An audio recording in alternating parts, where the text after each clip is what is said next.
start playing a song. Oh, Turn your phone off.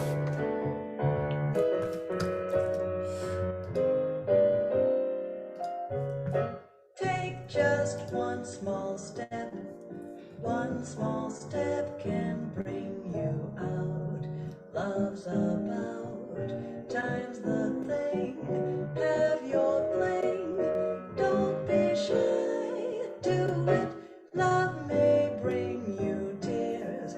Have your fears, but take a chance.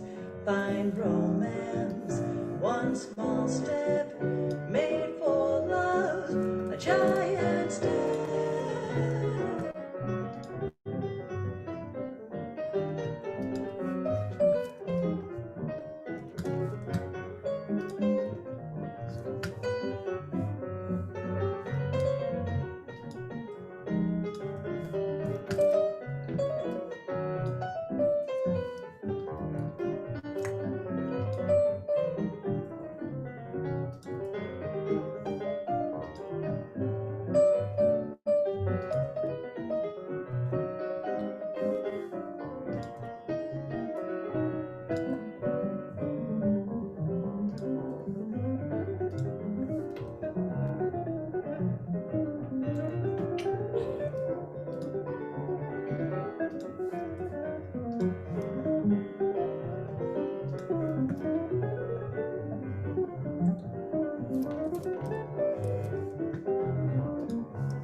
The beautiful Meredith D'Ambrosio. Woo! My guest, ladies and gentlemen, is the beautiful Meredith D'Ambrosio. Well. That's debatable. Well, I don't think so. Not to me and to your fans. Oh. That was Kevin Eubanks on guitar, and that was the very first jazz album that he ever recorded. Interesting. And was that Eddie, or was that you, or he was on piano? No, that was Kevin Eubanks. I mean, Kevin Eubanks.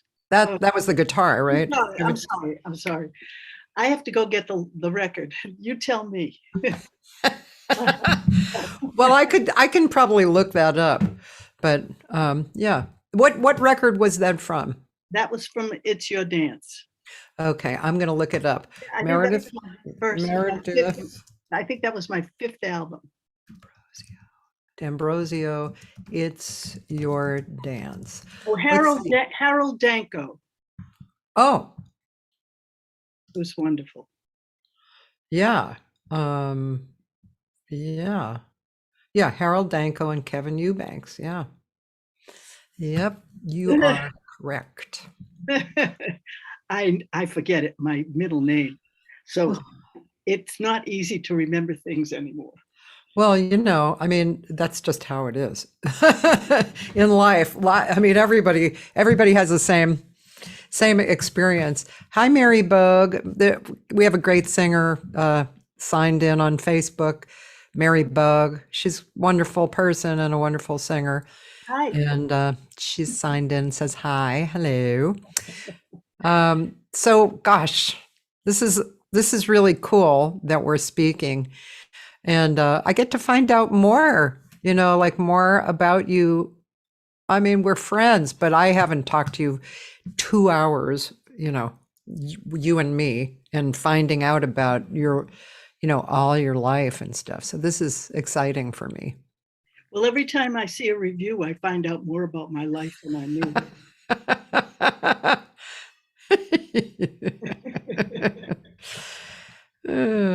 Well, Meredith has been in the jazz world for a long time and has worked with many heavyweights, and is wonderful. This is just what I know about you. Is a wonderful singer. She was married to a great piano player.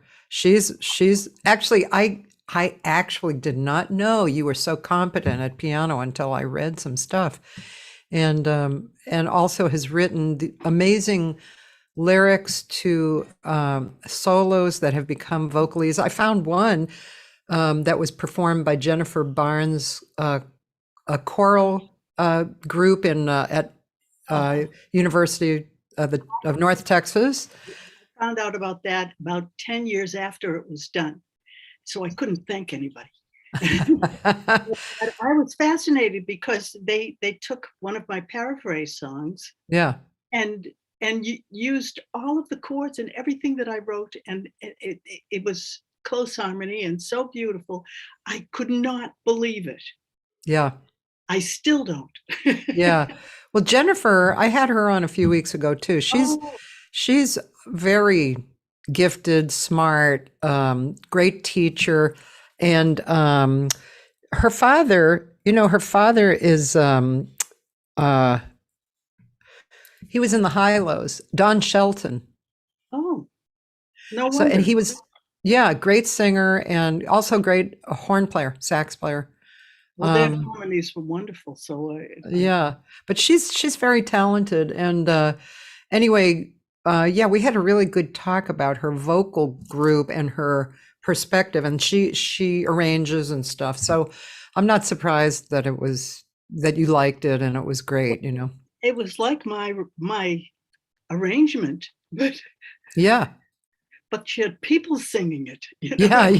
Like more than one person singing it. I was amazed, really. I know Judy Wexler has recorded at least one of your songs, right?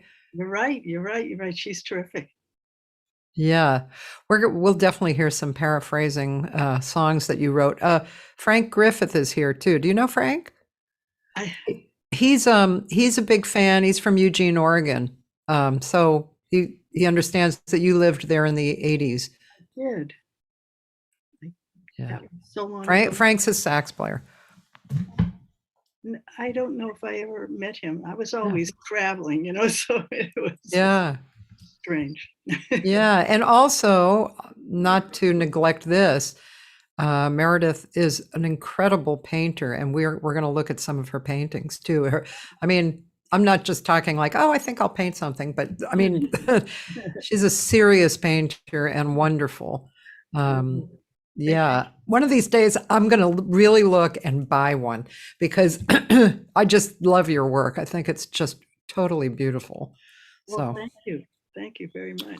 You're welcome. It's funny the way my record producer of Sunnyside would say, well, what painting do you want to have on the cover now? Nobody does that. So I felt very fortunate to have a record producer who liked my work. He bought 3. Really? That's so cool. I'm sorry. I don't know how to do this. Wait a minute. You don't know how to turn it off? No, I got it. Okay. So Don Shelton, he also made several albums with Claire Fisher as well as the Singers Unlimited. Yeah. Well, that's Jennifer's dad, Don Shelton. Oh, yeah. Really? Oh, yeah. No. Well, so it makes a lot of sense now. I would like to get in touch with her and thank her because I've never been able to know how to get in touch with her. I'll hook you up. and I've tried. Oh, well, I'll just hook you up. I'll give you your email or a phone number, whatever. Thank you. Thank you. Yeah. So, okay. So for you, young lady, I would like to start at the beginning because I'd like to know how you started. Like, where did you grow up, and were you musical from the beginning? You probably were. Parents, siblings, were they musical? How did that all happen? My mother and father were both musicians. He was a bass baritone from. I think that's my phone, actually. Okay. Yeah. Okay.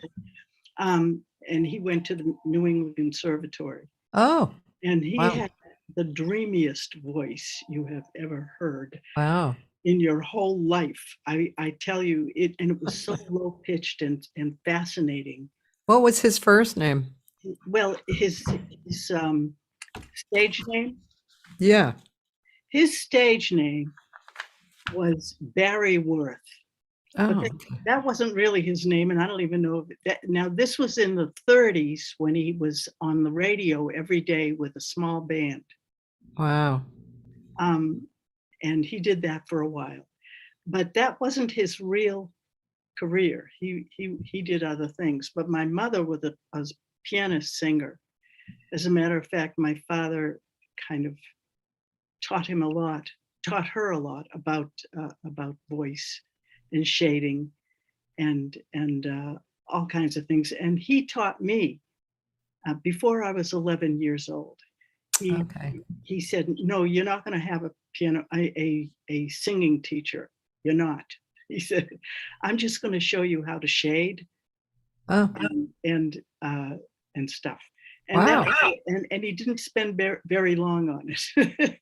He says, "Just keep doing what you're doing. I don't want anybody to change what you're doing." Now, he told me that when I was 11. Wait, I'm sorry. Before we go on, was your mother a professional? Did she have a stage name? She was a professional for 48 years, I think. What was her name? Her name was Sherry Linden, Linven. Oh, okay, cool. I'm going to look it up. Okay. All right. I might not be able to find her. I don't know. You never know. That's going to be tough. Yeah. But she played and sang in Boston for 38 years. And every time she would have me visit the place that she was playing and singing, she would have me come up to the stage. There was no stage. It was a piano bar, you might say. Yeah. With very hip people around. Yeah. And so she'd have me do a lot of Gershwin and all. Now this is when I was 15 and 16. She would have me come and visit her. Yeah. And I was very shy. I'm still very shy. But she would have me come stand up in front of people, and it helped a lot. Yeah. So you were like 15, 16, something or like that, right? I was actually singing to an audience. Yeah. And then what? Then you. So when I finally got work as a pianist singer, or a singer-pianist, because I'm not the greatest pianist in the world, but I was experimenting all the time with chords and stuff, and somebody hired me to work in a place for 2 years. Oh. And I learned an awful lot from that. And I was developing my chord sense by doing that, because it made me brave, and I knew I couldn't make any mistakes. Yeah. So it helped a lot. I'm not the greatest pianist, but I still am able to teach jazz chords and theory. Yeah. And even that helps me just to teach it. Yeah. To get new ideas, about chords. And Bill Evans was really a big influence on me. His piano really helped me to understand everything, I think. Yeah. And that's what I teach. Yeah. Are you cold? I'm a little chilly because I have the air conditioning on and this room gets a little cold.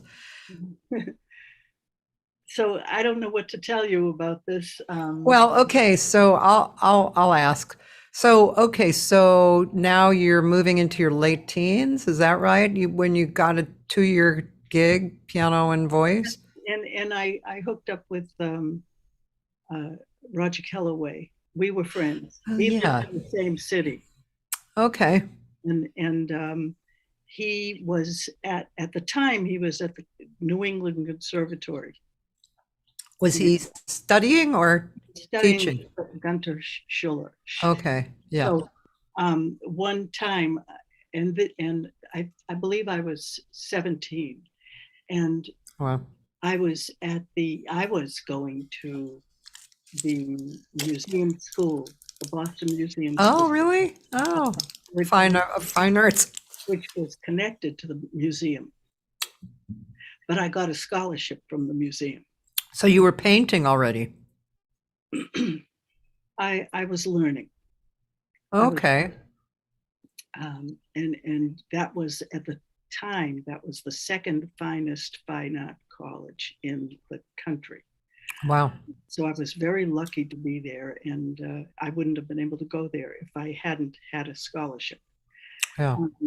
But every Wednesday, Gunther Schuller had a jazz something class, a jazz ensemble class.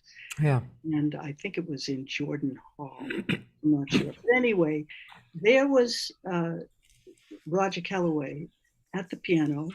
Well, he wasn't. I think he was playing either drums or bass in that particular group. He played a lot of instruments. But after everybody left, he sat at the piano, and he was playing something wonderful.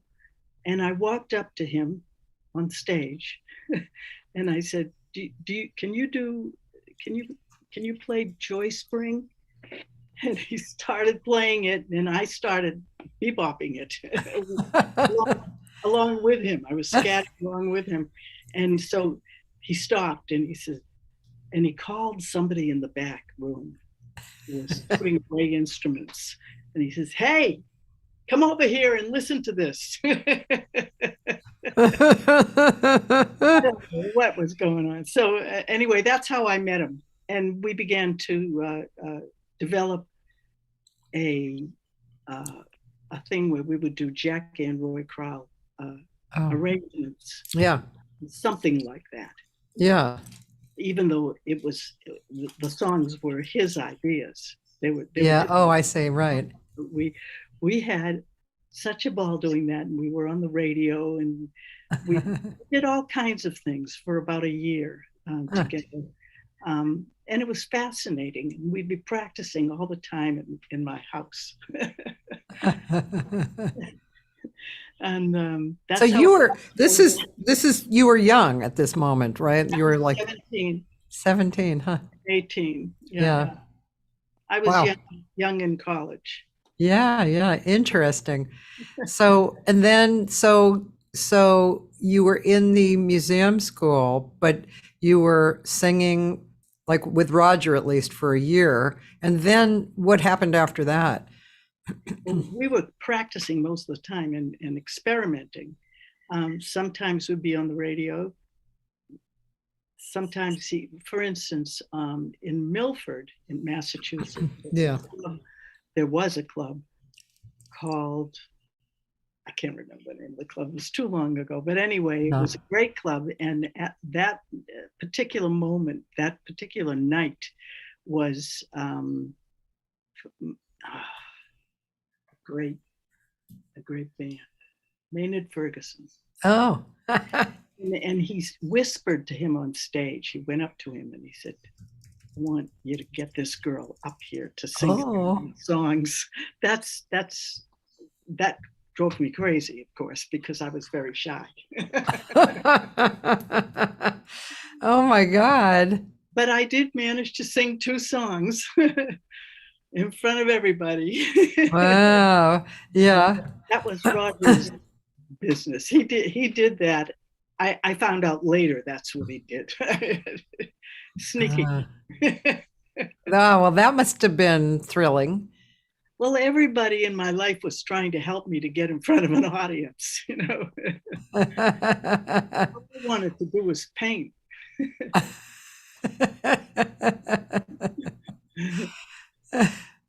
It was fun. My So- teenage life was fun. Yeah. So then, let's see, did you finish the studies at the museum school? Was there like a 4-year plan, something like that? Well, there should have been a 5-year plan for that. And I was supposed to go to the museum school, which was at Tufts University. And that's how I was supposed to end up. But my mother was very ill. And after the first year, I had to be with her Oh, and take care of her. So my studies at the museum school stopped. oh, But it didn't matter because what I learned in that first year, I am so grateful for. yeah, It turned my whole life around yeah, and maybe see things in a different way, art-wise. yeah. And I think my art is just as important as, or I should say my painting art, visual art is just as important as my music art, my musical art. I'm going to show people. I'm going to share my screen. It's probably on your site is best, right? To see your art. Oh yeah, it is. It is. If you do .com. Yeah, I will. Okay. So enter the world, musical art, visual art. Yeah. And Then there are some paintings pages that you can click on, but I don't see. Oh, I see. Yeah, what's on that page? yeah, so let me make some of these bigger. Oh, what fun. Look at that. That is so That was my neighbor's house, my next door neighbor's house in Eugene, Oregon. and it's watercolor. I mean, it's gorgeous. Thank you, thank you. I started out as an oil painter, and then I was so curious about watercolor that I decided to switch over for a while. That is really beautiful. Well, that was a sunset, you know, at 11 o'clock at night. This one, And you know how the West Coast is in Oregon. It's a late sunset. You can see the reflection of kind of mauve color. it's gorgeous. And then, okay, so I'm going to just go through a few. This is Springfield, Oregon. beautiful. Oh my God. See, there's a hawk. There's a hawk there. Oh yeah. I see it. And then, Oh, that's Eugene, Oregon. Oh my goodness. so I'm just going in order. So maybe you had put these up in order. I didn't put them up at all. Oh, okay. Your Your watercolor is absolutely amazing. Well, if I hadn't, thank you. If I hadn't started with oils, I wouldn't know. I think that when I paint in watercolor, I'm painting, I'm thinking in oil. I see. This picture here is northwest France, not northwest. Let's say it's in the middle, kind of at 11 o'clock when you're going from Paris. Right. That is a 1300. Let's see, AD. Church. Oh, My husband and I did a beautiful. concert there. Oh. We walked up those stairs, we went through a door, and suddenly there was this huge audience. I mean, could not believe it. That's So- downstairs from the place is How How long does it take to, do you do it from beginning to finish, right? Like as, without interruption, or do you do some and then This you? one took about 3 weeks to do with the watercolor, but the oil sometimes takes. So now, were you there for 3 weeks and you kept going and looking at this, or how do you work? I was there for a concert at the Auvers-sur-Oise Jazz Festival. Yeah. And while there, I walked around the village. Yeah. And did as much sketching as I could do and took pictures. I see. And when I came home, finally, to the United States, I started working on all of these. I see. Oh, that's Eugene, Oregon. Eugene was very fruitful for you. Well, I lived there for 5 years. Yeah. Oops. And, Sorry. and that is a beekeeper's place. Oh. And see the bee boxes over there? Yeah, and I see honey for sale and Yep. oh yeah, it's just beautiful stuff. That's my problem. I'm going to be looking through your stuff and going, which one do I want to buy, It's so kind to me. This is beautiful. And this like the earlier one with the yellow field. I mean, your sense of space, of the sky is wonderful. It's just, Space is everything to me, even with my music. When Yeah. I'm writing a song, when I'm composing a piece of music, Yeah. spacing is everything. And so it's all connected. My paintings and my music somehow are connected. Oh, yeah. Wow. Oh, that's Ashland, Oregon. It's a bad picture but he took it anyway and put it in here because I wanted him to take all of my old things as well as my new. Yeah. Yeah. Beautiful.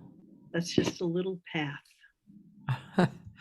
There's a feeling. That's Ashland with the cornflowers. That's amazing. Amazing. Look at that. As a matter of fact, Interstate 5 runs runs through that hill. You can't see it, but it's there. Wow. The colors are just beautiful. And there's a feel like you're singing. You're right. There's a feel that's it's kind of gentle, and it's definitely from the heart. It's really it evokes this gentle from the heart feeling in me. That's what it evokes. It's really beautiful. Yeah, well, I was talking about my composing when I was talking about spacing. Yeah.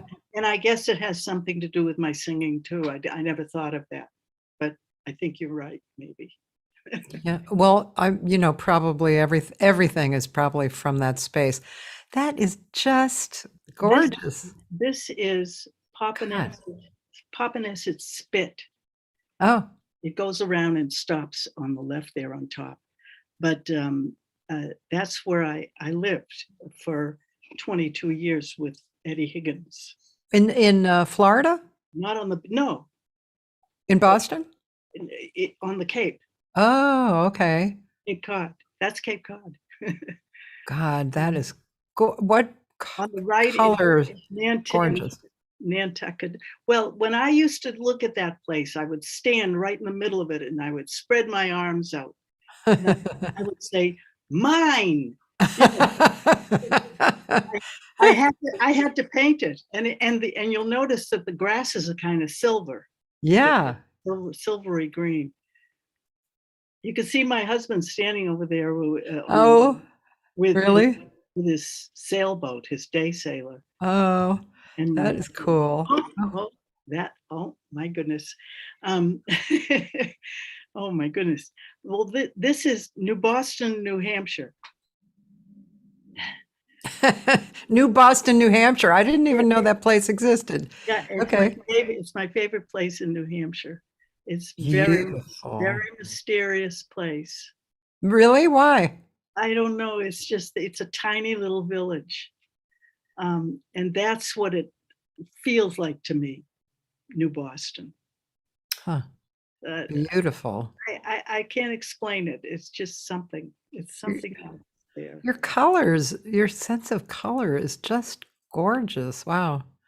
I don't mind spending time on this if you don't mind, just like talking and looking at your artwork. Oh my It's God. This is Barnstable on the Cape. yeah, Barnstable, Massachusetts, Cape Cod, and yeah, and that's a harbor, and that's fog coming in. yeah, I had to do this scene. I love grasses. yeah. And the grass and the sky, you're really, I mean, it's just a great perspective. Thank you very much. I mean, you've been so prolific. I don't know how, I mean, I'm sure you don't know how many paintings you've painted, but it must have been in the I don't know, thousands, No. hundreds. Who has time, I don't know, but there's a lot here. Yeah, there are hundreds.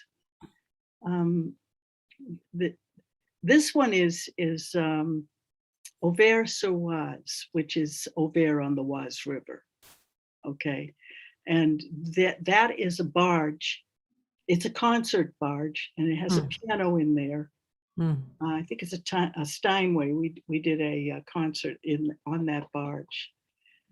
But the barge to me was and it's very long. The barge is very long. Huh. And there's an audience in there. There's lots of seats. It's amazing.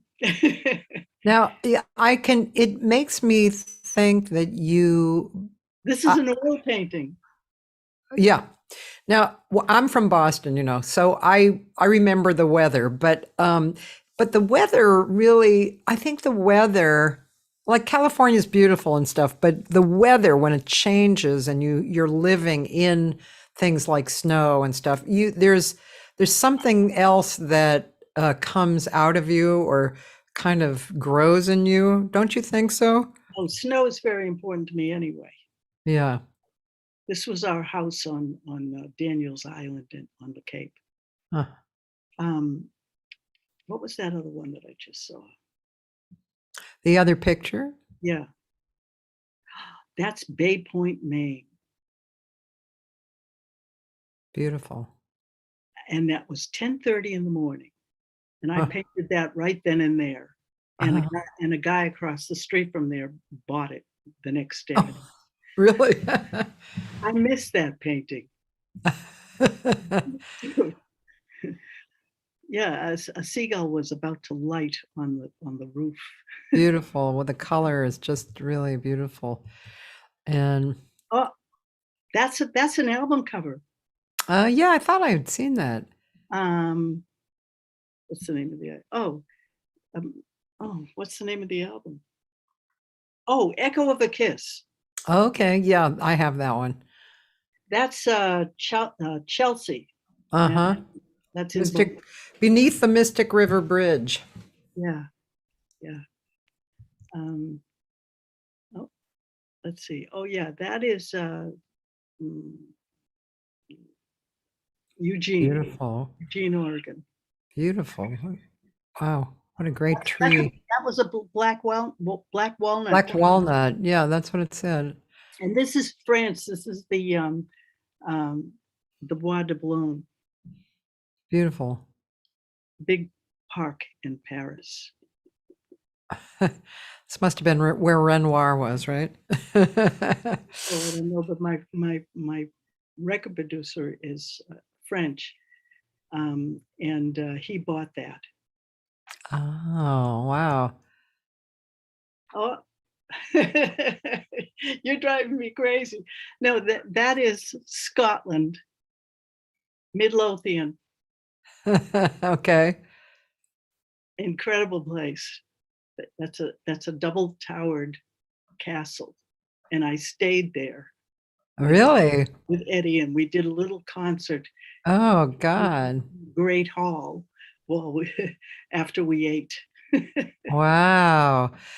Now I wonder if if the person who put your paintings up put them in any kind of groupings, like the earlier ones in this group. There's like 30 of them in this They're group. all different years, it looks Yeah. like. And I had no control over it. He just did whatever he wanted to do. Well, he did a good job. Yeah. Oh my goodness. This is Florida, Fort Lauderdale. Huh. Wow, this is this is really interesting perspective. Huh. It's a wall. Yeah. What's the top? Is it like over the roof? Yeah. On the top? Yeah. It's another roof. Somewhere. Beautiful. Yeah. And oh, wow. Oh, you're not going to believe this, but that is Cat Connor's past home Oh, in LA. oh. And that's Interesting. that's a castor plant, which is poisonous, and a whole bunch of bougainvillea crowding her roof. Beautiful. She's very artsy, isn't she? Yeah, yeah. She's wonderful. I love her. That is Switzerland, near my sister's home. Oh. About 20 minutes away from her home. You can see, and she lives up in the clouds. She lives. Oh, boy, I'll never forget my train ride through Switzerland and seeing the mountains covered with homes. Just like you remember reading in Heidi or something, it's like, oh my God, it really exists. Yeah, well, so beautiful. See the Alps up there? Yep, I do. That's where my sister lives. Oh, wow. That is so magical. Yep, it sure is. I can't even imagine how it must feel to live there. Like you're living in heaven or something.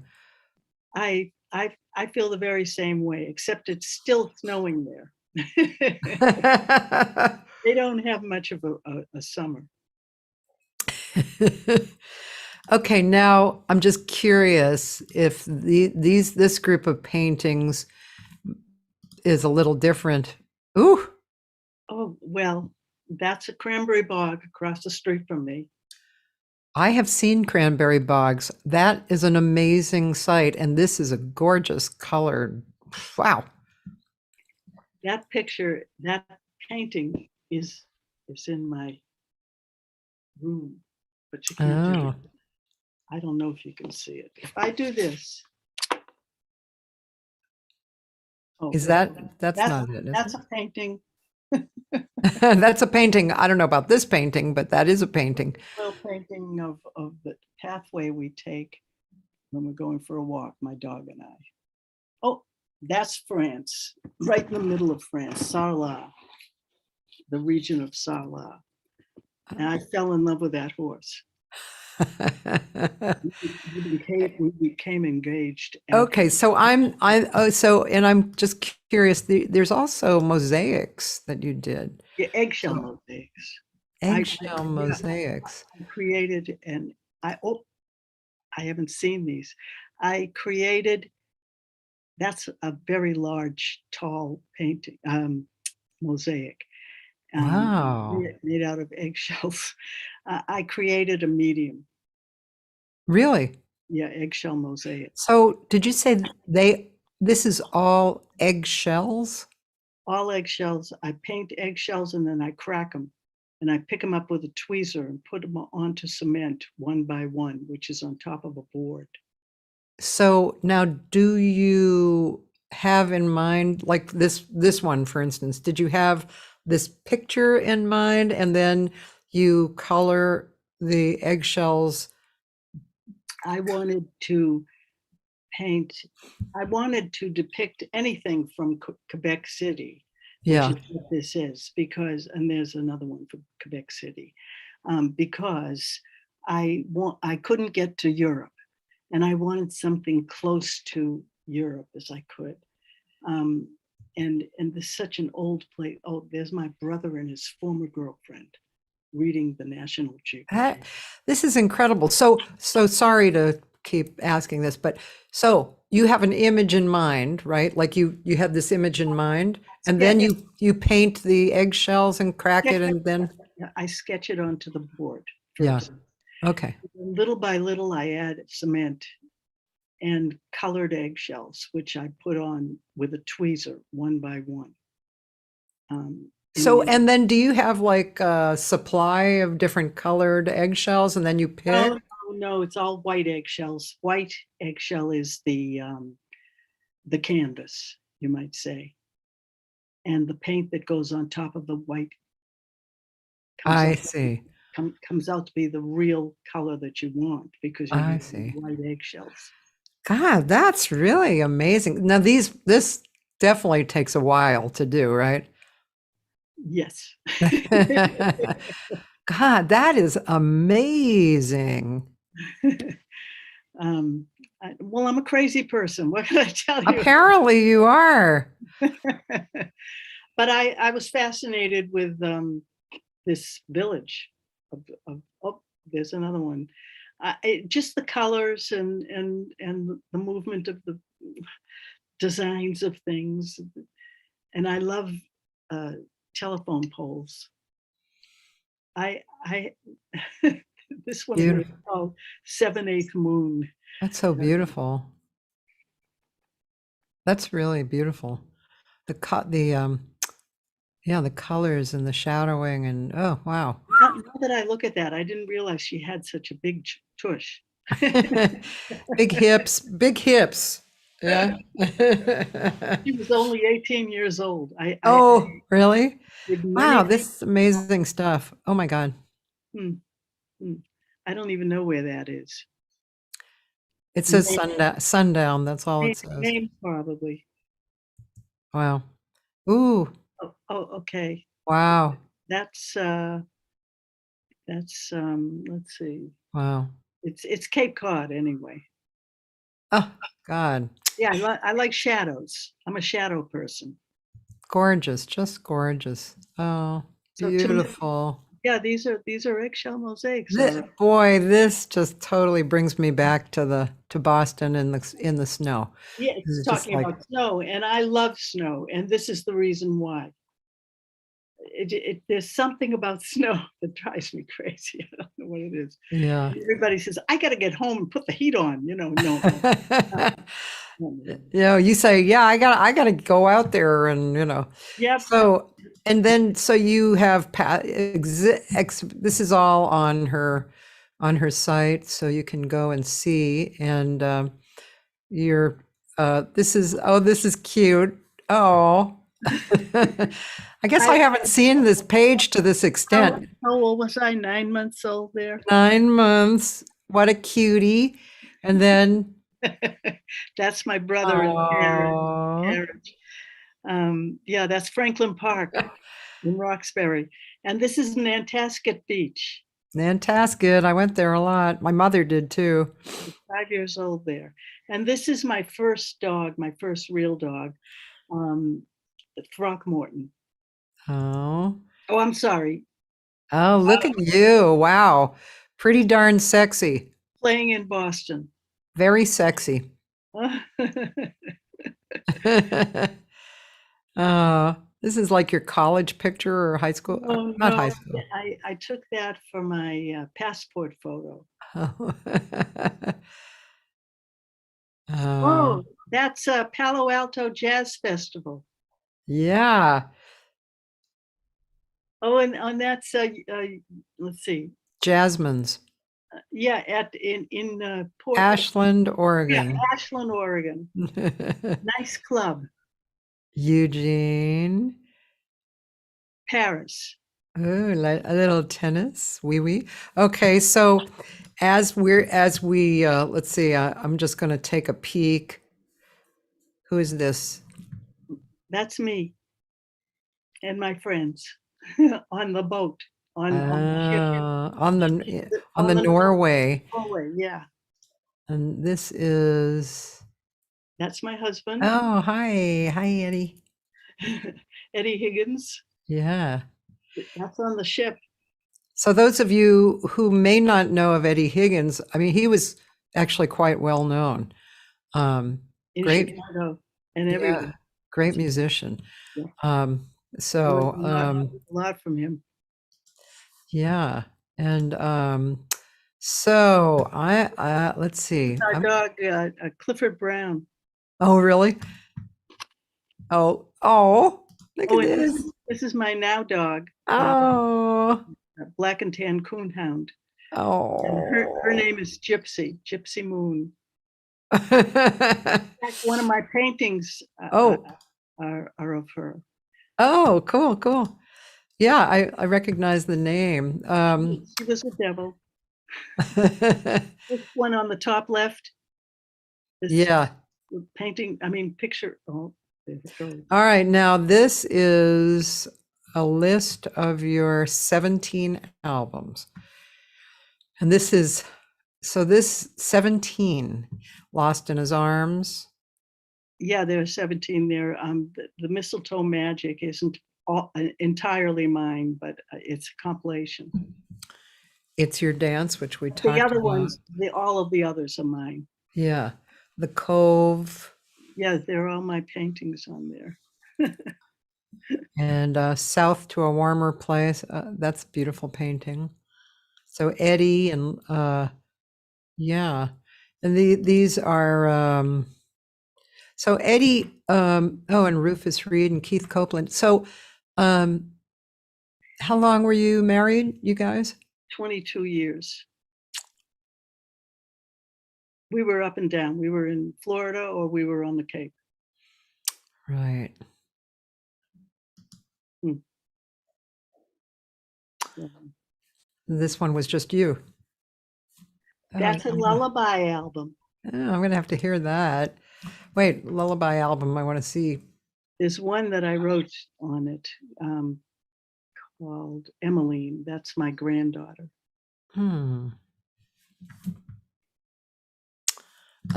Well, let's see. I could go do this a lot. I think I should play something. Oh, here's one with Jean Bertoncini. But you just passed one that has me playing. What probably? Okay, let's see. There are several actually. George Mraz. Yeah, that's not the album though that I was thinking of. Let me see, which album is it? Is it Echo? No, it's before that. Before that. Love is Not a Game. On this album here, Love is Not a Game, that's a song I wrote, music and lyric. And I think it's the last cut. Yes, it is. And it shows me playing on that album. Now, who played piano on that? Eddie. Okay, but I played on the last song. Right. And Kevin Eubanks again, Rufus Reid. I really like the way it came out. Love is Not a Game. If you play that. Okay, I'm going to try Love is Not a Game. I wrote part of that song in Paris because I was on tour, but I started it in Boston. Love is Not a Game. Then I'll have to let's see if I can find you. Oh gosh, Meredith. There are other people who wrote the same. How could that be? How could that be? Let's see. Oh, here it is. Yeah, let me see if I can play it somewhere. The actual song, you can actually play that. Oh, wait, I saw it. Okay, here we go. Yay.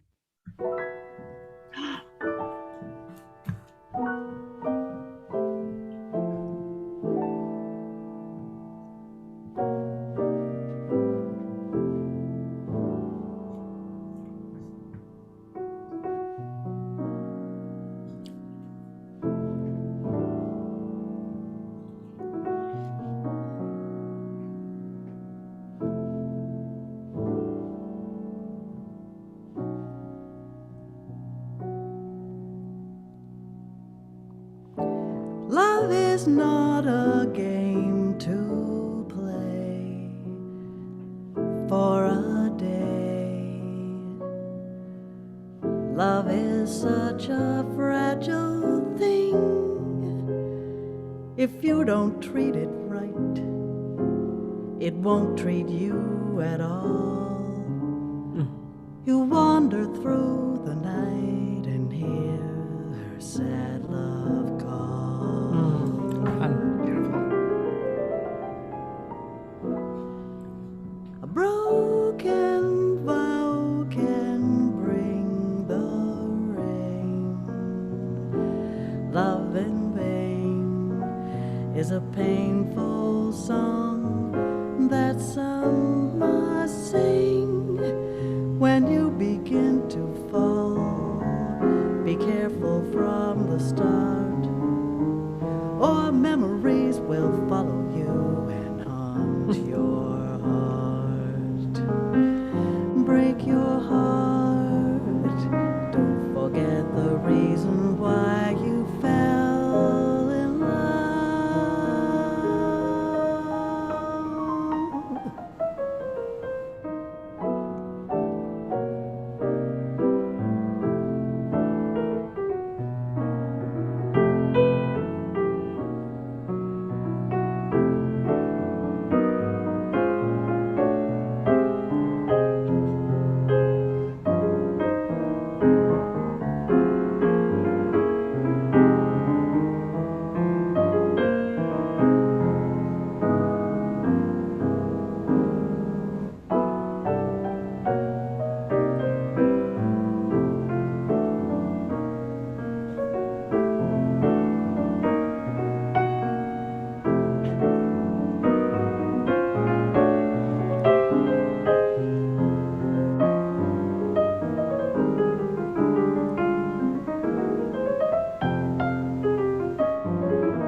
Beautiful song. Wow.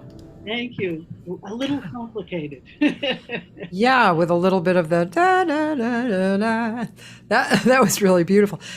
Oh God, that's a song I would love to sing. It's so. You can have it. All right, the lyrics are beautiful. The I'll melody. send you the music. Okay, I noticed you did Indian Summer.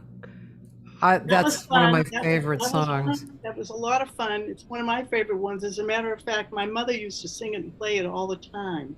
That's how I learned it, from my mother. You know, I'm going to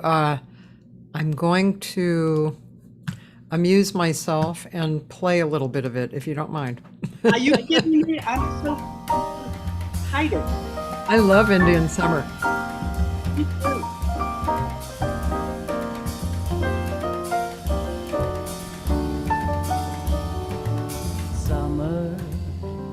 You old Indian summer, you're the tear that comes after springtime's laughter.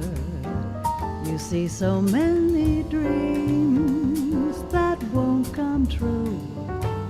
Dreams we fashioned when summertime was new. You are here to watch over someone's heart that is broken by a word that somebody left unspoken. You're the ghost of a romance in June, going astray, fading too soon. That's why I say farewell to you, Indian summer. Yeah, beautiful. I just love that song. That is so beautiful. You should hear the ending. Really? Okay. Yeah, no, the very ending, if you can get to it. Okay, I can. Tag. Yeah. Let's see. The tear that comes after springtime's laughter. You see so many dreams that won't come true. Dreams we fashioned when summertime was new. You are here to watch over someone's heart that is broken by a word that somebody left unspoken. You're the ghost of a romance in June, going astray, fading too soon. That's why I say farewell to you, Indian summer. Goodbye, Indian summer. So long, Indian summer. Bye bye. That's great. I'm glad you're laughing. That's great. I'm laughing from joy. There's Elizabeth Tumbulian wants the song too. My Your song. My song, Your song, yes. Love is Not a Game. Yes. Oh, thank you. Yes, and Elizabeth, yes, Meredith did accompany herself on that, right? Yep. Yep. Really good piano player too. No. Well, No, not really. you're much better than me, about 5 times as better as me. But I'm not a technician. Okay. But that's okay. So, one question I'd like to know, partly because of my own experience. I'm sorry for the noise in the background, but there's the I can't gardener. hear a thing. Okay, Can't hear because a thing. the gardener is here, so it's a little noisy, probably. I've wondered this about my own singing too, and also about you. You're a more gentle type of singer, the softer, gentle type of singer. Was that ever? That's because I'm shy. I'm shy. That's why. I'm a shy Well, person. no, I'm curious if that was ever not exactly a problem, but did you ever feel like, oh, I'm so soft and I can't really sing loud, or did you ever enter into thinking of that? I can hit the notes hard, and that's what you're hearing. That's as hard as I'm going to get. Yeah. Because I can't sing, but there are things that are happening philosophically, and it's a poem. I can't explain my singing. My singing, I don't know what it is. I think it is all very spiritual stuff. It's all poetic also, and I don't think poems should be shouted. Yeah. Right. I understand that. I couldn't shout them anyway. Yeah. Well, sorry, I'm just let's see. So yeah, I wondered about that because over time also for myself too, I used to love just singing ballads, I think all of us singers probably started there, like, okay, I'm just singing ballads. Right. and then you move into, rhythm stuff. But yeah, I don't really know how to say it all, but just over the years, my perspective has taken that in of myself. And then when I notice a singer like you have a huge fan base who's totally dedicated to you. I've seen that. And I also remember when you did a workshop here, and the workshop, and I don't know if you remember this, but it was significant to me because no other workshop really ended like that. You were sitting on a chair and talking about your life and experiences, and the students started like sitting around you on the floor and listening to you. I never have seen that in any other workshop. It was really interesting. I can't remember it, but thank you for telling me. Yeah, it was very unusual and special, Wow. And yeah, so obviously it's who you are and what you emit, So it was really quite beautiful. But I was just wondering about that, if you ever kind of thought about or had a problem in yourself with the fact that you were on the softer side, Never had that problem because to me, all the music that I do and the art that I do is interpretation. So, bless you. Thank you.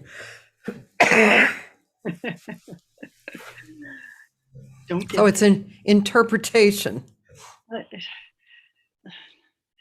I fall asleep while I'm singing, while I'm performing, and I do the same thing when I'm painting. I just go into a trance and I'm in another world, and I don't think about it. I don't think about anything that's happening. The things are just created somehow. That's the way my life has always been, as far as creativity goes. You're very fortunate. I'm shaking my head because I have Parkinson's, and I'm shaking my head more than usual because I think I'm nervous. Oh, okay. I thought you were shaking your head more than normal because you were agreeing. Well, I'm trying to control myself, but it's not easy. Yeah. So, yeah, I just think you're very fortunate to have been in that space for so long, because it's a space that takes some work to get into for a lot of people, Oh, really? What do you mean? Yes. Well, I always tell my students, I describe that there is an aesthetic universe that you enter into once the music starts. It's not your part, it's when the music starts. And then you stay in that universe till the end, and you don't get out of the universe. And if you think about stuff like, oh, why is that guy looking at me? You've just stepped out of the universe. So I think it's a challenge for people to get in and to stay there. Yeah, I guess that has to do with concentration. But to me, it's just I do get into some kind of a trance when I'm in that particular song or whatever, and and I don't get out of it until the end of the song. Yeah. Yeah, because you know why? Because I figured this out last night when I was doing the dishes. I had it in my head a second ago.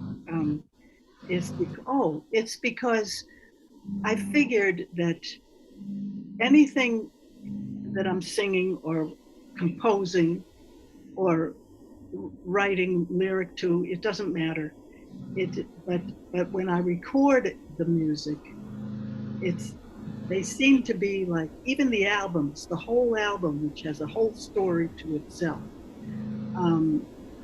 the way it seems to have been playing. Yeah. They're all pieces of paintings or something. They're all depictions of paintings. I really can't explain it too well, but last night I said, oh, because it popped into my head, oh, they're pieces of art, they're pieces of paintings or something. Each song, Each no, each album. each album. Okay. And it has a different storyline and everything, and but it all seems to come together and be balanced. It's hard to explain it. It's beautiful. I'm with you. I get it. It's beautiful. It's a beautiful balance, and it feels very well. It's interesting because I was talking with some people yesterday about purpose, and it came up that you don't need a purpose when you're doing something. You just do it, which is kind of what you're saying. But it does feel. I feel like what you're saying translates to me that it kind of heavy actually, that everything you do has a purpose to be basically part of this painting, which is life, which is, yeah. To me, which is the album itself. Yeah. I can see why you say the album itself. Like I just did a new recording, and it's I should send you one. It's called Social Anthems, Volume 1. And I picked like older songs, from 70s, 80s, 90s. And it's definitely the overall album has this particular personality, which of course all of them do. But this one very maybe because I just released it, I don't know, but it has a real like personality. And when you said that it's part of an overall painting, right? Part of one overall painting, basically. Is that what you said? Yeah. Well, they're all paintings, I think. Each because I do my own. What's the word I'm looking for? Arrangements. Okay. Of each song. Yeah. But it all comes to one complete story on an album. But so what? So each song has a story too. But to me they're like paintings. It's hard to explain because I just thought of it last night, and it's not that I thought of it, I realized it. Yeah. And that's what's going on with my work, because I'm always questioning it, and saying, why am I here?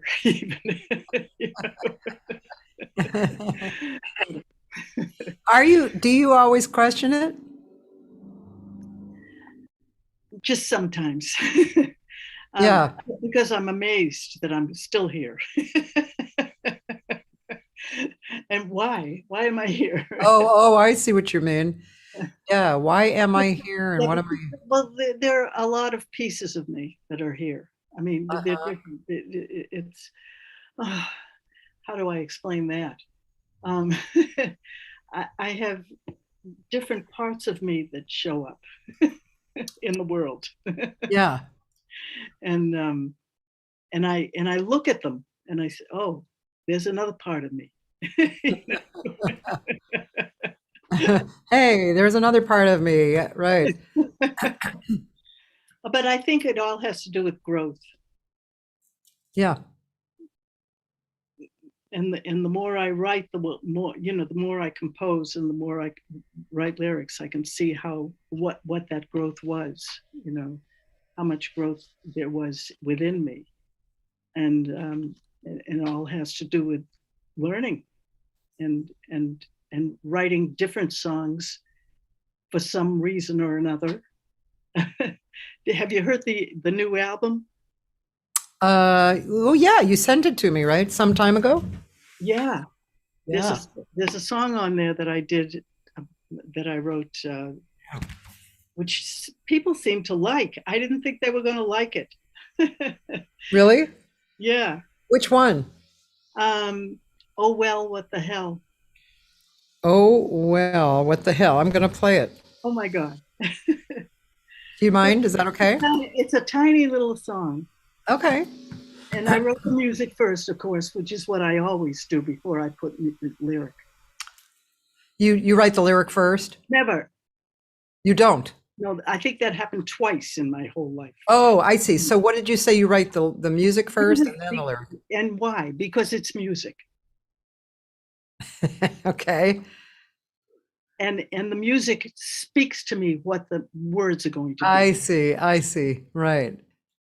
I think I do whatever. If I have a feeling that's coming up, like, for instance, I wrote a song about my sisters and I, because both my sisters died. I had twin sisters, 4 years older than me. And we sang together and, we grew up together. And I was in the garden one day and this song just came to me. Everything, like the emotion, the words, the melody, and Good. All together. Yeah. Good. At least there was music there before while there was lyric. Oh yeah. I'm a stickler about it. I really believe that a song should have the music written first because it is a piece of music. Yeah. But do you start with an emotion and then you write the music? Sometimes. Yeah. It's always emotional when I'm writing the music anyway. Right. When I'm composing, there's something very balanced about it and very spiritual to me. I know that's a silly word, but that's the only word I could think of. It's not to me. I love that word. Okay, so I wrote this song. Yeah.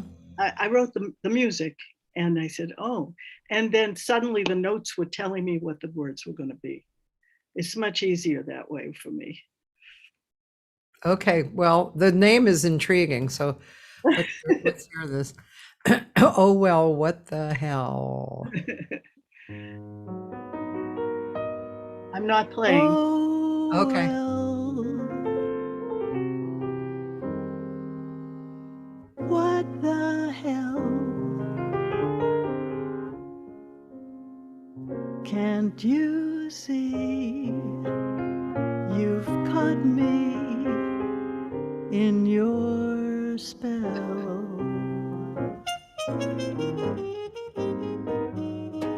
One day, who can say?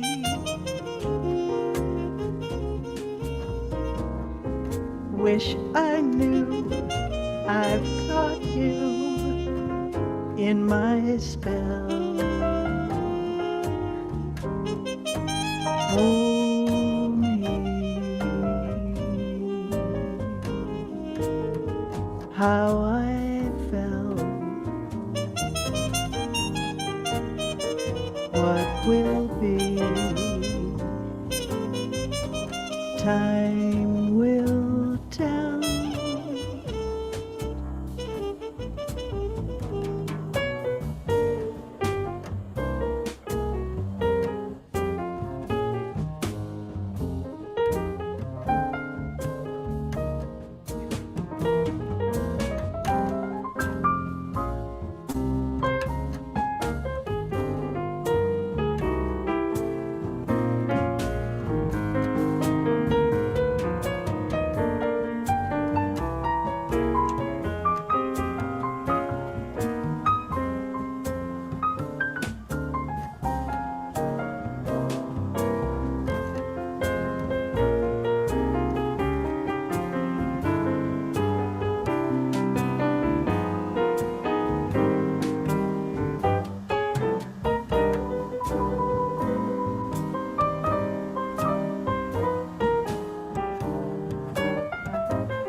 Oh well,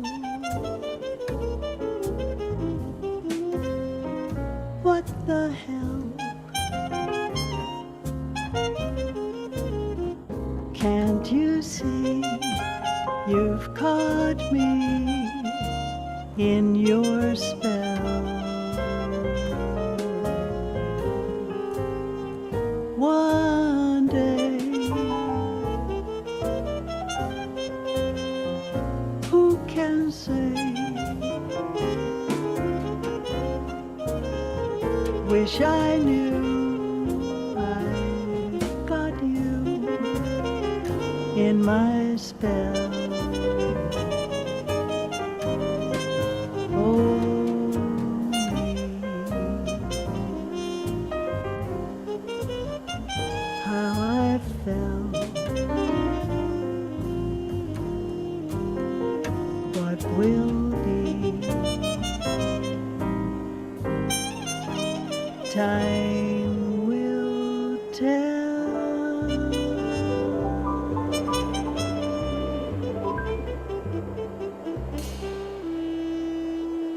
Very nice.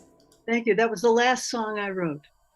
Oh, now Feast Your Eyes. I was reading, the liner notes, and that sounds pretty funny. He said, I wouldn't be surprised if it's the first song ever written about a woman at a party who can't get a guy's attention because he's so into the food. He sent me Feast, which Yeah. Randy wrote. Yeah. And it was on a CD. And I heard it and I flipped out and I said, oh my God, I can hear all the words already. You know? Oh my God. And he didn't know I was going to write words to it. So I couldn't help it. So 3 days later, I called Randy up and I recited the words to him. He couldn't believe it because he didn't think that was the kind of a song that was going to have lyric. Okay, I have to hear a little bit of it. And he laughed. He laughed just the way I laughed when I was writing.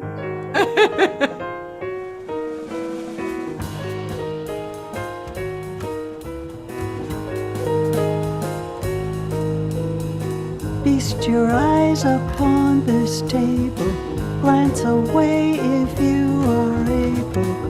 Such a spread I've never seen, this gourmet fare for king and queen. There's caviar, prime rib, escargot, fishy soise and fra diavolo, lobster bisque and rack of lamb. But wait, who is this striking man then?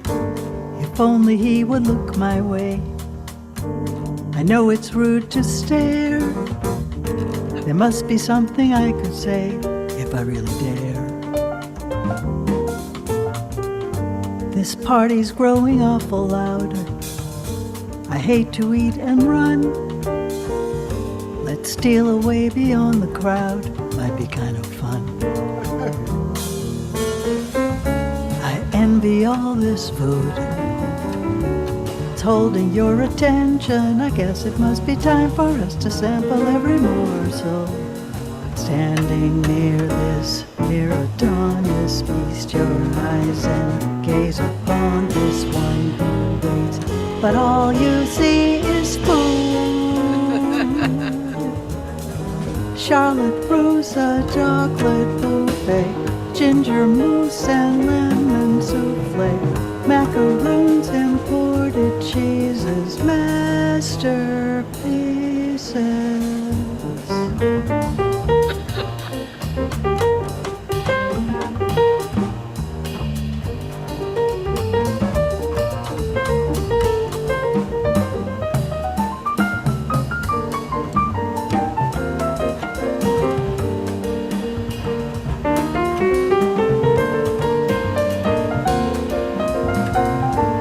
Sounds great.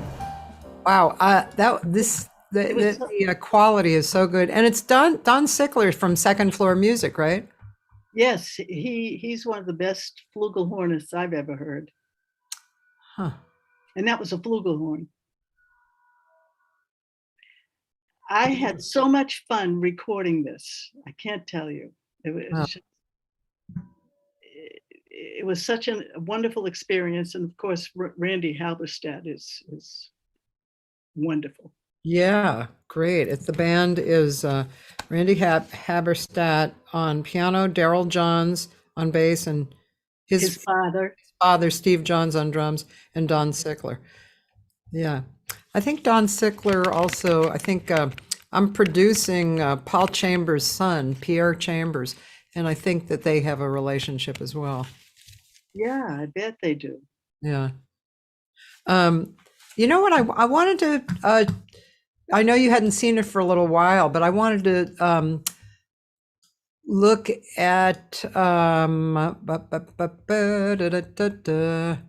wanted to find the video of Jennifer Barnes. Oh my goodness, it drives me crazy every time I see it. Good. I'm serious. It's a Chance with a Ghost, right? Yeah, Chance with a Ghost, which is I Don't Stand a Ghost of a Chance with You, which I learned from my mother because she used to sing that song all the time. What a great song. Wonderful song. And who would have ever known that I would have done a paraphrase song to that? Yeah.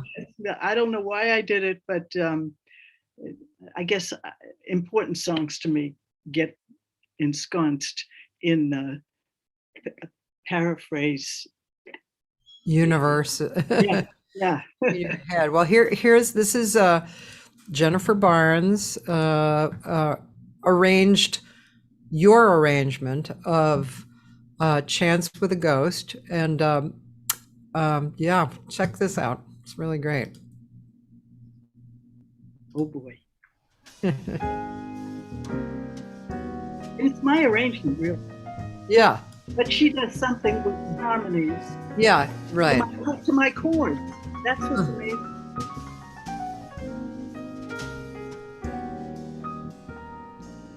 Heaven only knows the depths of emotion I feel about you. Oh, I love you more than madly. Can't you see I really need your love badly, day and night? Wrong or right, you're the light, and I know we'll always be this way, whether near or away. Just to be forever with you for an hour, or perhaps for a day. Give me a break and imagine I thought at last that I had found you, but then dozens of others surround you. In my dreams, it's just me around you. You are the phantom of my dreams. Tell me what's going on. Night and morn, dusk to dawn. In my wild imagination, dare I make this one little plea? To surrender to me one tender kiss, or 3 or 4, or maybe something more. You may get the surprise of your life, 'cause soon you might discover I'm the one lover meant for you to love, to laugh with and care for. Never will I be untrue, but what's the good of scheming and dreaming about the futility of it all.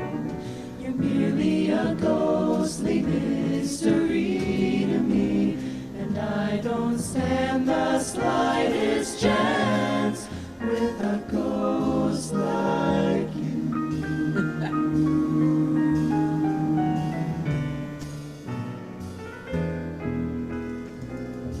I need your love so badly. I love you more than madly, but I don't stand a ghost of a chance with you.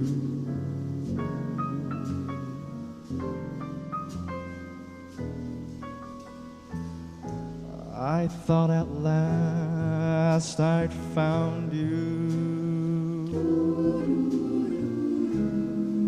but other loves surround you, and I don't stand a ghost of a chance with you.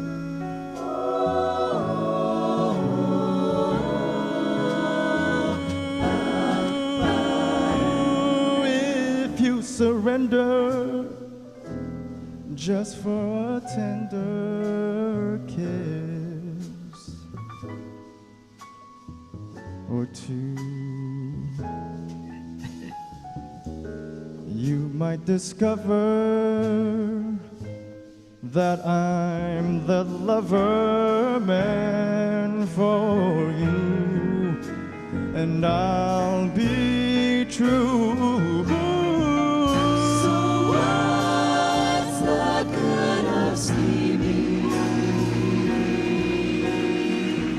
I know I must be dreaming, 'cause I don't stand a ghost of a chance with you.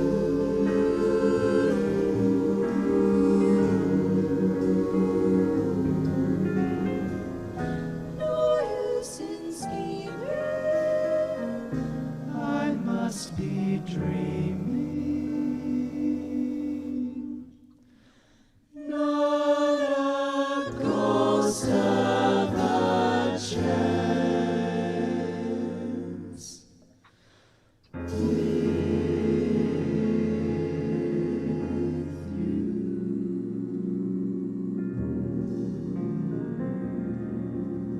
Pretty. It's great, right? Beautiful, beautiful, beautiful. I didn't mean to say that was my arrangement. It's just taken from the arrangement of my paraphrase song. Yeah, well, she's obviously has done the arranging for the vocal for all the vocalists, but it's still your arrangement. But it knocks me out though, what she did.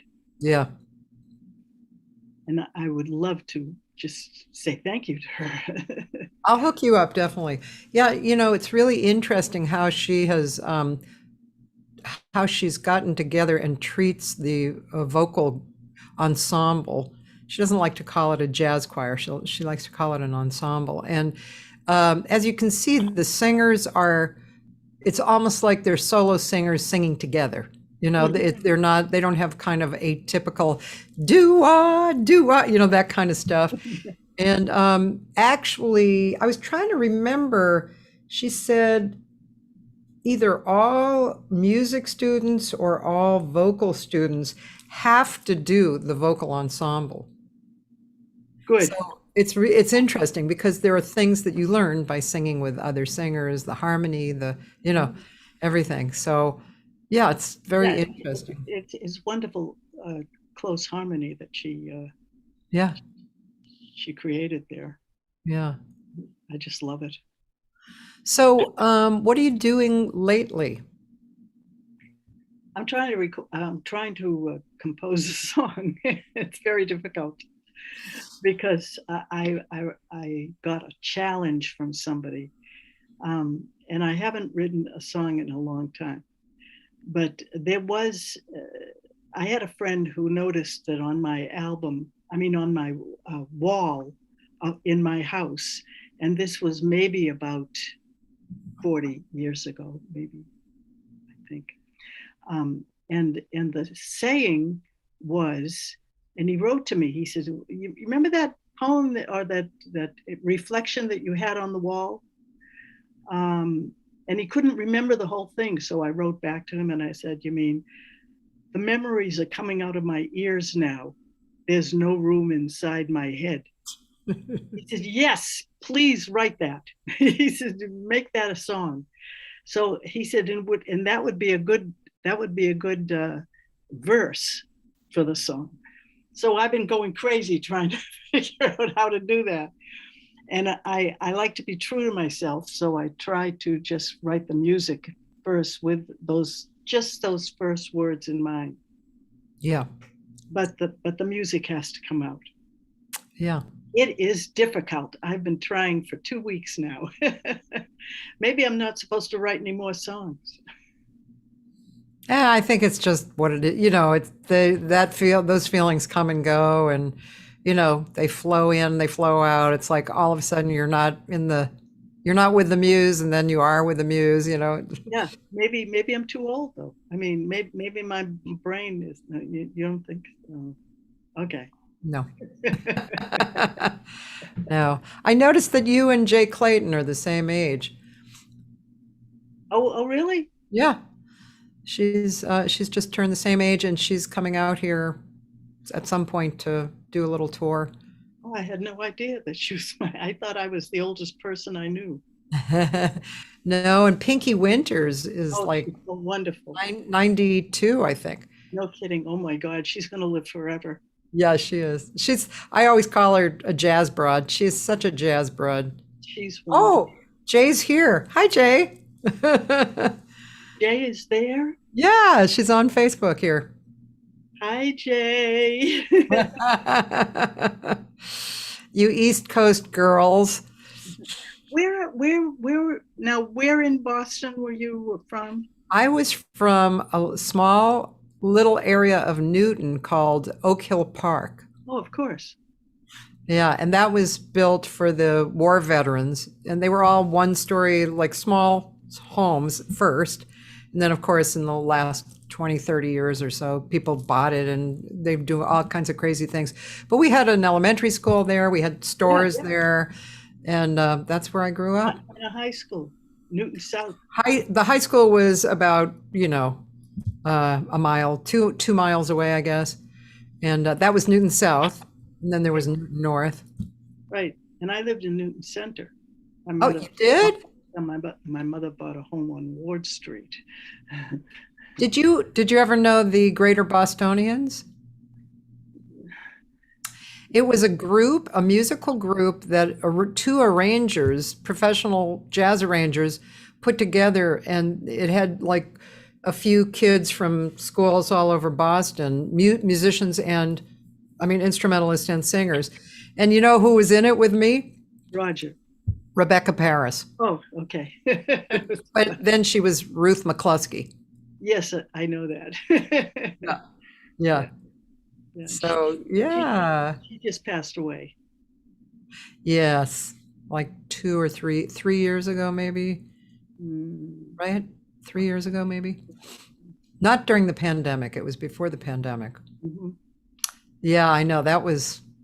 She had a real rough last bunch of years with her back kind of deteriorating, and she became from this tall, she became this tall, and all the organs were.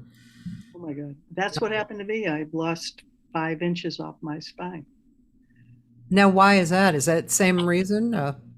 It's either because of Parkinson's or because I'm delicate. I don't know. Oh, wow. When did you first start noticing the Parkinson's? When I had a tremor. When was that? And that was in my leg, but I didn't want to take any pills. Was that how many years ago? I'd say 5. Oh. And finally, somebody said to me, "You have Parkinson's," and that was the the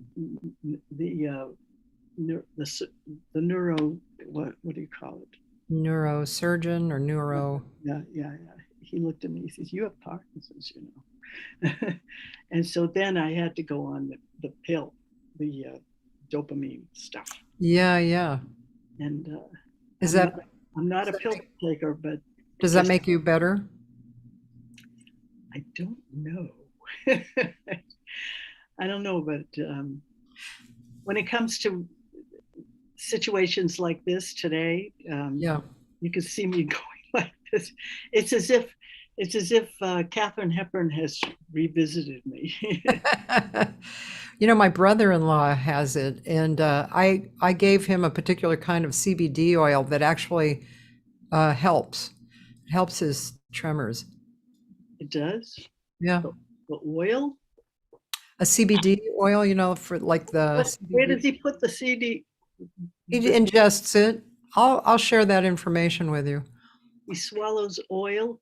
Well, it's called CBD oil. It's from the hemp plant. It doesn't Yeah. get you high. It's just the good stuff. And every body actually needs CBD. And that's just kind of an abbreviation for this particular part of the hemp. And it's not hemp. It's basically weed. It's marijuana, but it's without the part that gets you high. But your body actually has spots in it that needs it. Wow. And so, yeah, I'll share that with you. It's helped him. Wow. So, yeah. Maybe you'll be the one to save my life. Ta-da. So what did Jay say? She said, well, she's loving all of it. She said, "You won't believe it. I am holding a paraphrase book, Will Call You," and Cathy. Okay. Oh, did I send her one? Jay, did she send you one? We'll see what she replies. Get it. Oh, And Elizabeth said neuro-linguistic programming. And Jay said, yes, you sent her one. Oh, I don't remember. Well, that's okay.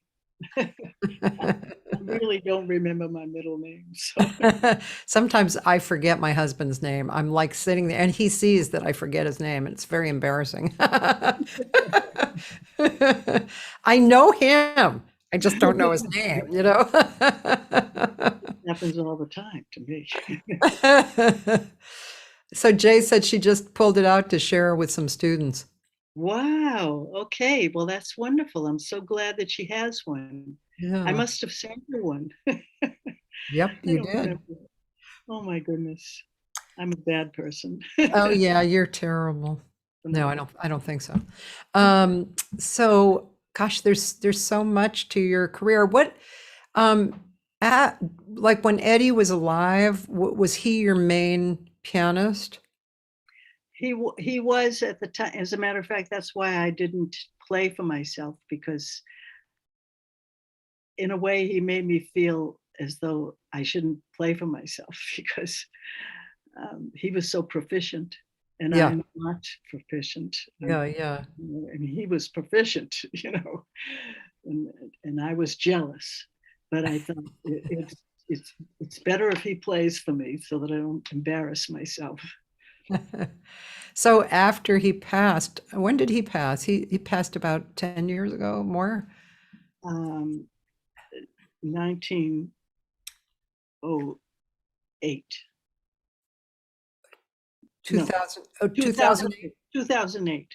Yeah, so that's so 12 years ago, something like that. Yeah. And then who did you start playing with after that? Was it Randy or somebody else? Everyone, no, I always had different people on my albums. Okay. So I was usually making arrangements for the next album. It seemed. Yeah. It wasn't on purpose. It was just that it seemed to fall into place that way. Were you always on Sunnyside? The before Sunnyside, it was Shia Records. Uh-huh. And then before that, after that, it was it was Palo Alto, Oh, yeah. Okay. Yeah. Herb Wong's label. Did you ever play with George Mesterhazy? No, but I've heard him. He was a lovely player. Yeah. Yeah, yeah. I heard him play with Rebecca. Yeah. Right. They were very tight. Yeah. Mhm. Yeah. I had a million pianists that I wanted to play for me. I was a pig. I wanted them all. Oh, goodness. Who was somebody that you would have loved to play with that you didn't? Well, right now, I felt very lucky to have had Lee Musiker on two of my albums, because that made me a hog. But Yeah. but he was so super fantastic, and I didn't hear him ever play for anyone the way he played for me.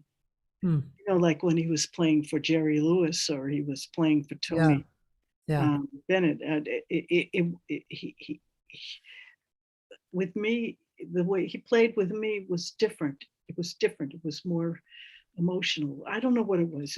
And it's so ever so hip. Yeah. Beautiful player. Yeah, that album that I made with him of Love is for the Birds. Yeah. To me, it was so brilliant the way he used spaces in between my words that are just right. They come at the right time. There's something wonderful about his playing, but now I have a favorite that I would love to record with, and I don't think it's ever going to happen. But I think he's one of the most brilliant pianists I've ever heard. Rob Van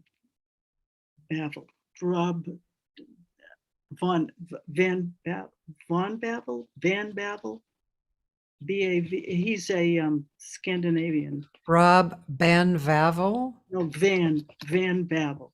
Rob Van Bavel. Rob Van. B-A-V as in Victor, E-L. I do believe that's his name. Wow. And I tried writing to him after I heard a piece that he did, something to do with Bill Evans. Oh. And I was floored by it. Wow. And I sent him a fan letter. I said, I hope someday we will record together.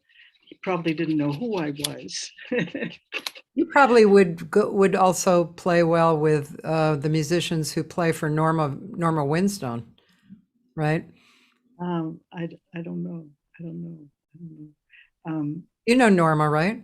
Yeah, I don't know. Yeah, she's She did write to me once.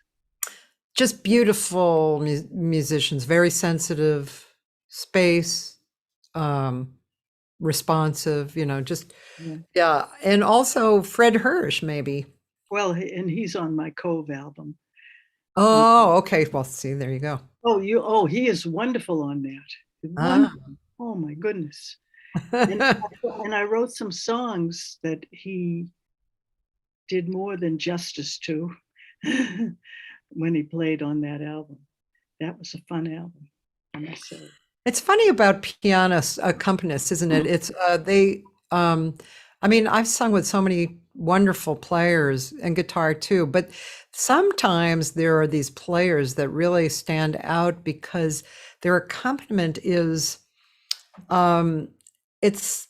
there's something different. Like I'm thinking out here, there was two players like this, Tom Garvin and Lou Matthews.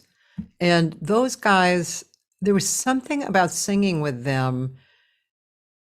I don't even know how to explain it, except that you felt like they were carrying you like this, and they should.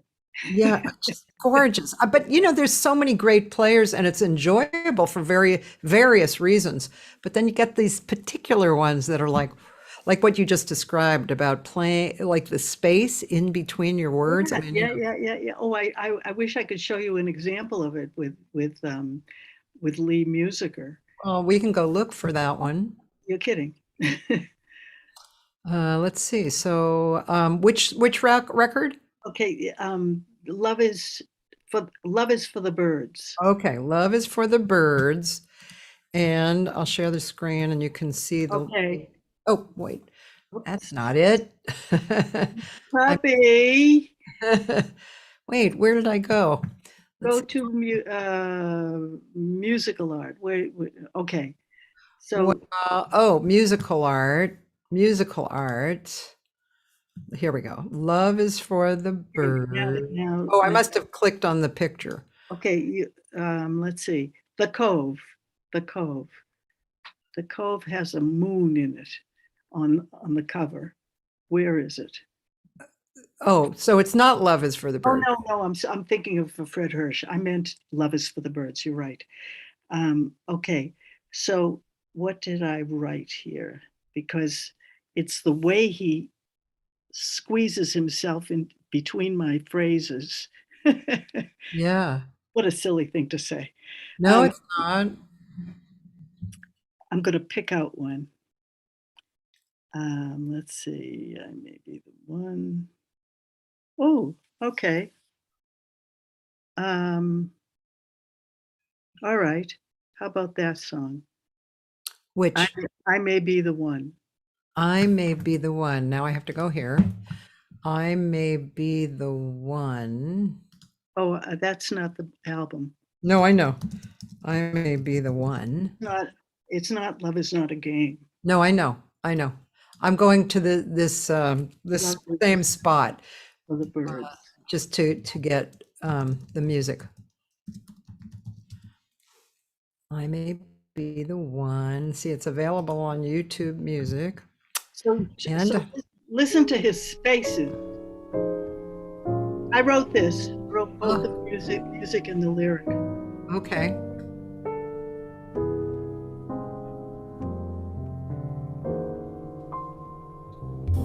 I may be the one and only you've been waiting for,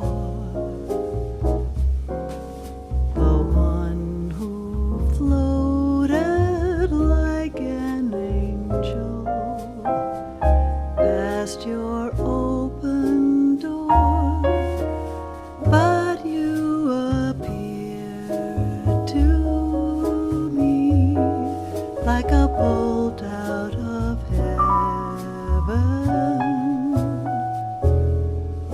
and in my days I stood amazed at how you gazed into my eyes. Now time has flown, I might have known your eyes would glow a little less, leaving me to wonder and to guess. I may be an angel, but oh, to be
your open door, but you appear to me like a bolt out of heaven. And in my days I stood amazed at how you gazed into my eyes. Now time has flown. I might have known your eyes would glow a little less, leaving me to wonder and to guess. I may be an angel, but oh, to be your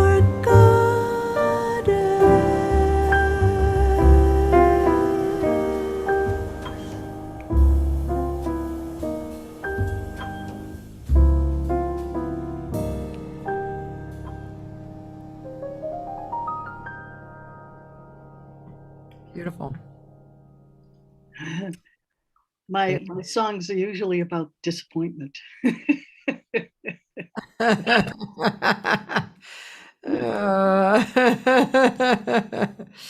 Well, what the hell? Yeah, well, it's real. That's that's reality, isn't it? It's there. Yeah, I realized what I really like when I'm singing is to touch on this vulnerable spot that contains pain and love and hope.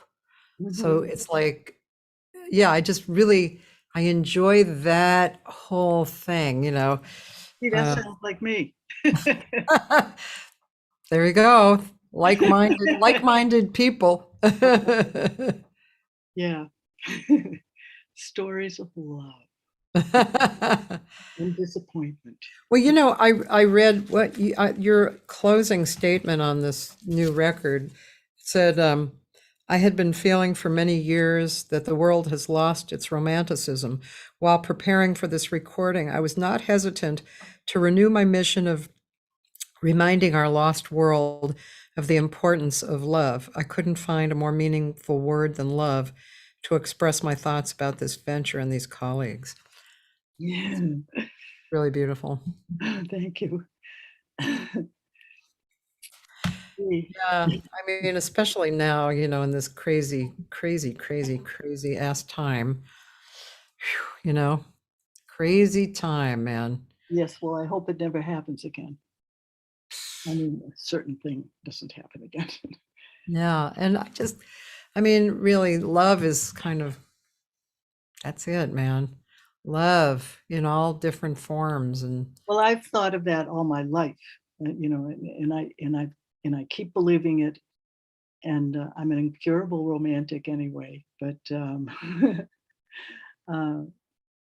what can I say? So I started writing about it. yeah, and your paintings reflect that. Yeah, I think so. So they're all in my music and my art, my fine art are interconnected. They seem to be. On a closing note, what do you? I mean, I know I heard you talk about it's about learning, but so what do you hope? What do you let's see, what are you looking forward to more? I don't know how to put this. What are you looking forward to in the days to come, as far as your actions? Well, I hope that I remain pretty much healthy enough to keep writing songs, which I don't know if that's going to happen or not, but I love writing music and I love composing, so the words just come naturally after it's written. Yeah. very quickly. And the thing about that is that, for an aside here, is that once a piece of music is written, it can't be changed. That's why you can write whatever you want to lyric-wise first, but don't you change that music. Don't change it, because there's something about music that's magic for me. Yeah. So I would like to keep writing. I don't know. I still have a lot of paintings to do, and I haven't done that in a while because I can't see a damn thing, you know. So that's hard to do. I don't know. Maybe the stars have something else planned for me. Do you just need glasses, or is it something else?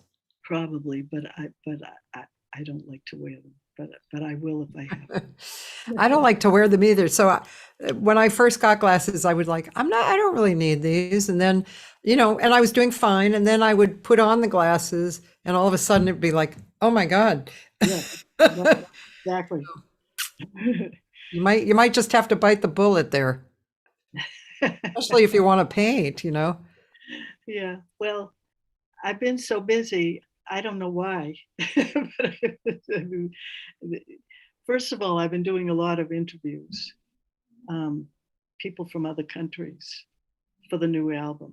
Oh, and that's been keeping me very busy. yeah. I keep answering questions.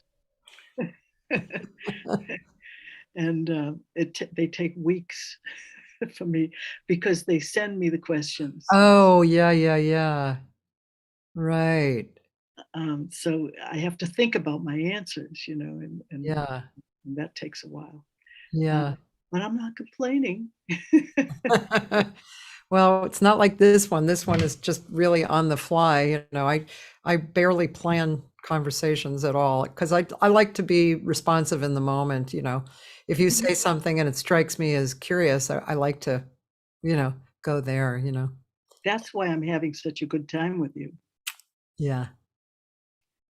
because you're very sensitive to a lot of things that I'm sensitive to. And your questions seem to be very intelligent. So Oh, I thanks. like it. I like it. Thanks. We'll have to talk more. Maybe I can even set up a little a group Zoom with you and me and Jay Clayton. That would be fun. A fun conversation, just as not for the public, just for us.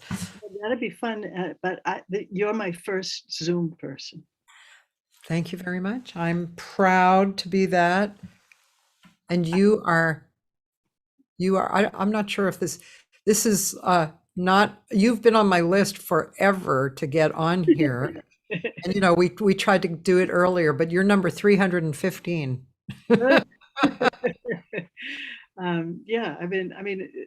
Yeah, first of all, the album took 3 months for me to prepare for. And then I was in New York and doing the album, and then the COVID came. So they didn't put out the music. They didn't put out the album until just before the COVID was over, for at least the first time anyway. So I had a couple of years to wait for the album to come out. But still, it seemed to me that even though I wasn't working, doing concerts and stuff at that time, I was busier than I've ever been in my whole life. I don't understand that at all. And it's still happening.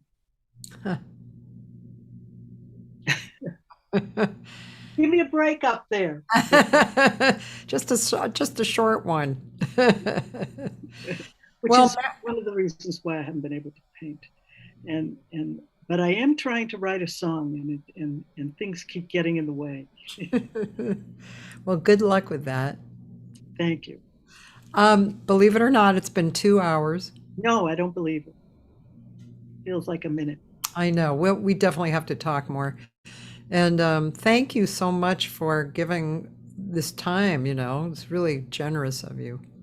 Well, I've been wanting to for a long time. and I kept so guilty that I didn't get back to you because things kept getting in the way. So I'm glad you wrote to me and said, "What about it?" You know? Yeah, I'm really glad to have you on. It's been a beautiful conversation. Oh, I had so much fun. Really. Well, have a great evening, and I'll just tell people who's coming this week, okay? And then I'll hang up. You could hang up first just by pushing the end button, but if you want to hang out, you can. By the way, do you have time for me to tell you that the first song I ever heard you do was Sermonette? Oh, really? I love that song, I do too. and I love the way you do it. Oh, thanks. So, You know, if you were listening to my recording of it, yeah, I also, the yeah. second verse was Yeah. my lyrics. yeah, I kind of figured that. Yeah. I wrote that on the plane. I was going to England to record, and it just came to me, that whole the line, the musical line and the words. And I kept thinking, this guy next to me probably thinks I'm crazy, you know. Oh, that's wonderful. I kind of had a funny feeling about that. I thought you did the lyrics to it. Yeah. But it's such a happy song. Somebody's calling you. Perfect timing. Please hold for just a second. Okay, so you can, do you see the end button? It should be a red button in the Yep. screen. You can just press that. Thank you. I love you, and I'll talk to you soon. I love you too, and thank you so much for asking me. Thanks, Meredith. Bye. Mwah. Bye-bye. Bye. Bye, Jay. I'm leaving the meeting. She's leaving the meeting. Bye. And I'm just going to tell people, isn't she adorable? God, she's so talented. Oh my God. Wow. I really would like to buy one of her paintings. So beautiful. I'll probably just look at it for hours. So tomorrow is another live hang with pianist Jim Riddle and his wife Cathy Riddle, who's bassist, violist, and a graphic artist, equally known for all three of those. And really looking forward to that. I met Jim through Paul Jost, the singer Paul Jost, and Jim and Paul have played together for a long, long time. And hung out a bit with Jim, when he's been over here, and just beautiful, kind person. Mike Steffens called him the salt of the earth. Anytime I use that term for somebody, I know the feeling that I mean. So I'm looking forward more to speaking with them. So that's tomorrow. Then Thursday through Sunday, I am using my archives. So Thursday is the singer and great creator of things, including jazzvoice.com, Alexis Cole. And Friday is two New Yorkers, jazz vocalist Terry Roger and I hope I'm saying her last name right. It's either Roiger or Roger, and I think it's Roger. And her husband, bassist John Menegon.